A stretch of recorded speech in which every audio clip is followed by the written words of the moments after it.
Hi అండి. Welcome to my new channel Chinnu's world. ఈరోజు మన రెసిపీ డ్రై ఫ్రూట్ లడ్డు అండి. చూసేద్దాం రండి.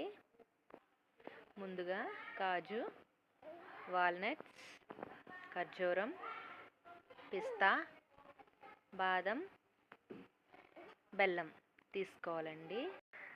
వీటిని ఒకదాని తర్వాత ఒకట ఫ్రై చేసుకోవాలండి, కొంచెం కలర్ చేంజ్ అయ్యే వరకు. ఇలానే మొత్తం పిస్తా నట్స్ అన్నీ ఇలానే ఫ్రై చేసుకోవాలి. ఖర్జూరం అవసరం లేదు. ఈ బెల్లం ఏంటంటే తాటి బెల్లం అండి, ఇంట్లో ఉంది కాబట్టి తీసుకున్నాను. మీకు బెల్లం అవసరం లేకపోతే స్కిప్ చేసుకోండి. నెక్స్ట్ ఇలా చేసుకున్న తర్వాత ఈ ఖర్జూరం, వేయించుకున్న ఈ డ్రై ఫ్రూట్స్ అన్నీ మిక్స్ చేసుకోవాలి, అంటే గ్రైండ్ చేసుకోవాలండి. చూసారు కదండి, ఈ విధంగా గ్రైండ్ చేసుకోవాలి. ఇదేంటంటే మరీ పౌడర్లా కాకుండా కొంచెం పలుకులు ఉండేలాగా గ్రైండ్ చేసుకుంటే బాగుంటుందండి. తర్వాత మళ్ళీ పెనం పెట్టుకొని నెయ్యి వేసి దీన్ని ఫ్రై చేసుకోవాలి.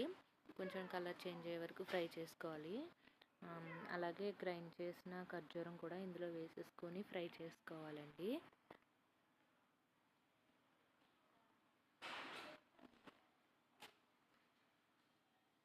ఇవి రెండు కలిపి ఇలా ఫ్రై చేసుకుని ఖర్జూరం ఆ మిక్చర్కి అనేది కొంచెం బాగా మిక్స్ అవ్వాలి. ఇవి రెండు బాగా కలిస్తేనే లడ్డు అనేది మనం చుట్టుకోవడానికి ఈజీగా ఉంటుంది.